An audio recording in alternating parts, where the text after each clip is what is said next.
อัสสลามุอะลัยกุมค่ะวันนี้อัดมาทำเมนูกุลาละมะอูดัง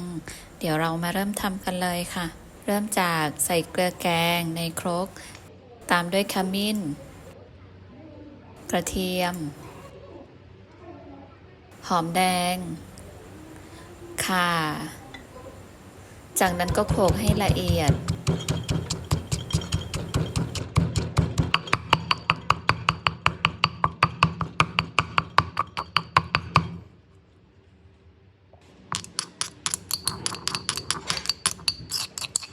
ละเอียดประมาณนี้นะคะ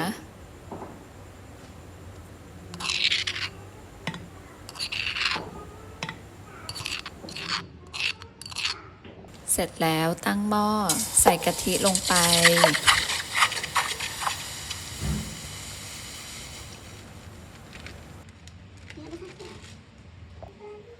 แล้วก็ใส่เครื่องที่โขลกไว้เมื่อกี้ลงไป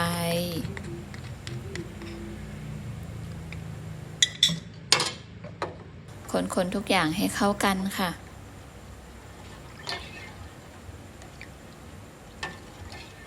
พอเข้ากันดีแล้วก็ใส่ส้มแขกลงไปตามด้วยน้ำบูดู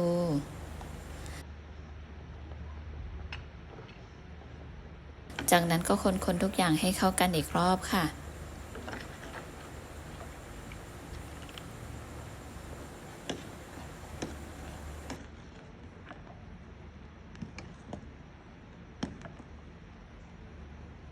พอทุกอย่างเข้ากันดีแล้วก็ใส่กุ้งลงไป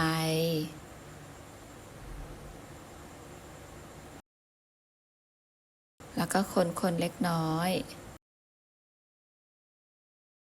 แล้วก็ใส่มะเขือพวงลงไป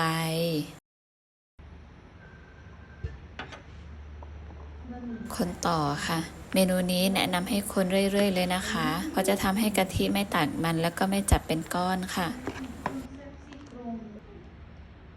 พอได้ประมาณนี้ก็เป็นอันใช้ได้แล้วค่ะตักเสิร์ฟใส่ถ้วย